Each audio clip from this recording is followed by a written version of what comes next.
Ada seorang hamba Allah, Era Jasmi 83, dia komen, dia kata apa? Oh betul, bertenaga dan kenyang.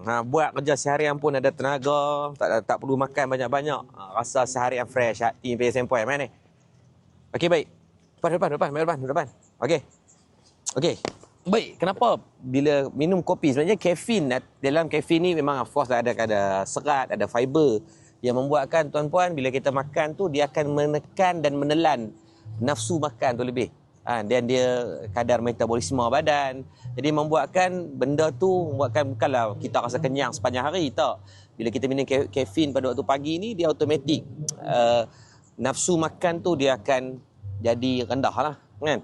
Jadi itu yang insya-Allah dalam ni ada sukralose. Lepas tu tengok kita pun abang, memang kita claim siap-siap kan. Kita menggunakan multivitamin, Allahumma salli ala Muhammad, moringa extra, skim meal. Jadi benda-benda ni secara tak langsung perut dapat sedikit keperluan daripada waktu pagi atau waktu malam sebelum kita tidur tu, jadi kenyang lah Ustaz kan. Tak ada lah kenyang gila-gila kan. Ni bukannya yang ubat kuat dalam contoh Dragon Ball kan. Jadi secara tak langsung yang ni lah, alhamdulillah dia kata dah repeat 6 kotak. Terima kasih ke Abang Era Jasmi kan. 83 ni bukan fake account lah, tuan-tuan boleh search tengok account dia, memang legit.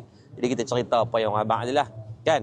Jadi sebab tu Madat Lab ni, kopi Madat Lab ni kita buat memang gunakan premium, barang-barang premium.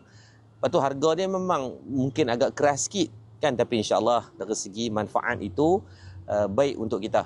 Bukan nak abang kata power ganas ke apa, ni bukan ubat kuat kan. Ni kita jadikan satu produk yang jenis suplemen untuk extra energy dan untuk saraf, khususnya untuk lutut. Maklum nak lompat-lompat macam tadi tu macam boleh insya-Allah kan. Tidak jalan macam penguin TikTok kesian. Jadi boleh dapatkan segala. Sekarang ada promotion ni cukup ganas ni kan. Jadi terima kasih tuan, kencan dapatkan segera. Pastikan yang tulen bukan yang fake. Boleh rujuk dengan pihak kita untuk nak tengok betul ke tidak, atau main Madat pun tak apa. Terima kasih. Assalamualaikum.